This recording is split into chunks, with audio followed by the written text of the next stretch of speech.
Ah, g'day fellow gamer. I was just watching 60 Minutes, as us young, hip gamers do.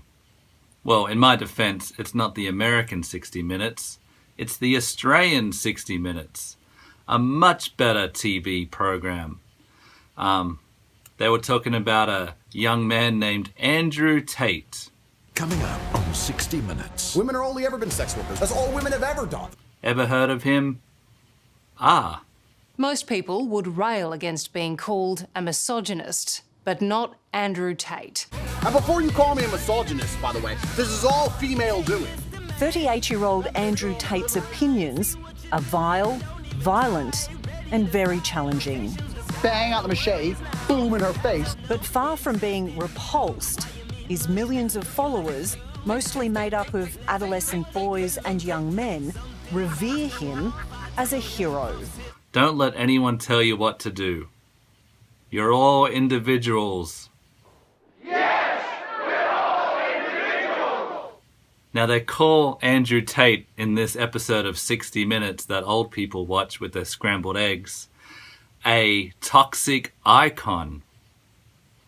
So I guess young people, boys, teenagers, look up to this guy, which is strange because to me, he looks like that guy from 2.5 Men, but with less hair. Or, you know, Uncle Fester.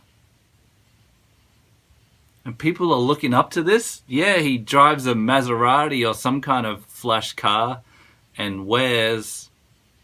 Look at my diamond watch, costs $1.4 million. You know, we tell time on our phones. Or, you know, the sun. Oh, it's midnight. Works. Thank God he smokes cigars. Lung cancer's a bitch. Andrew has had to leave the Big Brother house. The reason? This disturbing video emerged of him striking a woman. One of my earliest memories is my grandfather telling me, I must have been like yay high, hey, never hit a girl. We're stronger than them. We need to show restraint. That's power. Not being a effing coward. Well, I guess if you have a feminine body, then go ahead and hit a woman. Again, Uncle Fester. Or John Cryer. Having sex with girls is all good, but how do you get them to do as you say, make you money, obey you, allow you to cheat on them in front of their face and still love them? Kickboxing? Another frickin' car? All of this repulses any girl you would ever want to talk to. Girls that you want to spend time with, ask them about themselves. Ask them what they're thinking about their lives. That is more pleasing than a frickin' tattoo. You don't understand. I'm a happily married man, so take what I'm saying with a grain of salt. Girls don't like any of this shit. Look at my diamond watch, costs $1.4 million. It's the right thing to do. There's some things in life that are worth doing. So the 60 Minutes episode talks about the two Nathans here. They seem like nice guys. I just think there should be more men like standing up and mocking this Uncle Fester-like character. No offense to Uncle Fester. I don't like the way 60 Minutes titled this episode Toxic. It harks back to toxic masculinity. Masculinity is not toxic. It reminds me of an old episode of... Let me just refer to my vast VHS collection, my fellow gamer, my fellow young person.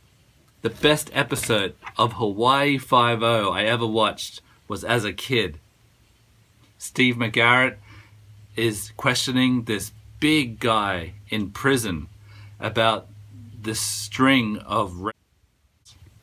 And the guy has admitted to it, but Steve McGarrett is finding out that there's another suspect and this guy in prison who's claiming he raped these women must be making it up. And then by the end of the episode, they proved that Steve McGarrett was right. It was this other suspect. They pinned the crimes on him. So then Steve McGarrett asked the big guy in prison, like, why did you confess to all these strings of horrible crimes? And the big guy says something to the effect of, he's impotent, or, you know, he can't perform anymore. And he wanted to be known as a man. And then Steve McGarrett looked at him and said, you don't know what a man is, and walked away. That's a man. Good luck.